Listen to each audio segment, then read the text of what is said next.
ಪ್ರಧಾನಿ ನರೇಂದ್ರ ಮೋದಿ ಅವರ 75ನೇ ಜನ್ಮದಿನದ ಅಂಗವಾಗಿ ಚಾಮರಾಜನಗರದಲ್ಲಿ ನಿನ್ನೆ ಜಿಲ್ಲಾ ಬಿಜೆಪಿ ಘಟಕ ಆಯೋಜಿಸಿದ್ದ ಸೇವಾ ಪಾಕ್ಷಿಕ ಕಾರ್ಯಕ್ರಮವನ್ನು ಮಾಜಿ ಸಚಿವ ಎನ್ ಮಹೇಶ್ ಉದ್ಘಾಟಿಸಿದರು. ಈ ವೇಳೆ ಮಾಜಿ ಶಾಸಕರಾದ S Balaraju, CS Niranjan Kumar, professor R Mallikarjunappa ಮತ್ತಿತರರು ಉಪಸ್ಥಿತರಿದ್ದರು. ಇದೇ ವೇಳೆ ದಿವ್ಯಾಂಗರಿಗೆ ಸಾಧನ ಸಲಕರಣೆಗಳನ್ನು ವಿತರಿಸಿ ಪೌರ ಕಾರ್ಮಿಕರನ್ನು ಸನ್ಮಾನಿಸಲಾಯಿತು.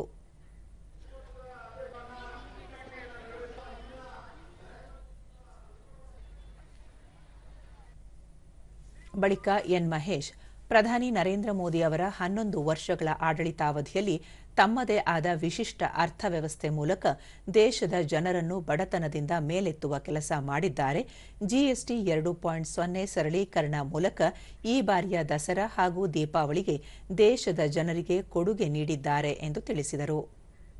ತಮ್ಮ ಕೈಲಿರ್ತಕ್ಕಂಥ ದುಡ್ಡನ್ನ ಖರ್ಚು ಮಾಡುವಾಗ ಖರ್ಚನ್ನ ಕಡಿಮೆ ಮಾಡಲಿಕ್ಕೆ ಜಿಎಸ್ಟಿ 2ನೇ ಹಂತದ ಸರಳೀಕರಣ ನಡೆದಿದೆ.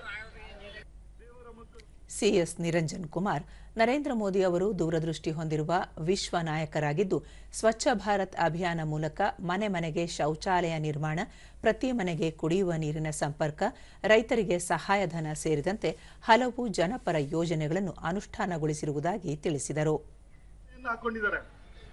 ದಿವ್ಯಾಂಗರಿಗೆ ಏನೆಲ್ಲ ಕಾರ್ಯಕ್ರಮಗಳನ್ನ ಮಾಡಬಹುದು, ಅಷ್ಟು ಕಾರ್ಯಕ್ರಮಗಳನ್ನ ಎಲ್ಲ ಕಡೆ ನಡೆಸ್ತಿರುವಂತದ್ದನ್ನು ನಾವು ಈಗಾಗಲೇ ನೋಡಿದ್ದೀವಿ.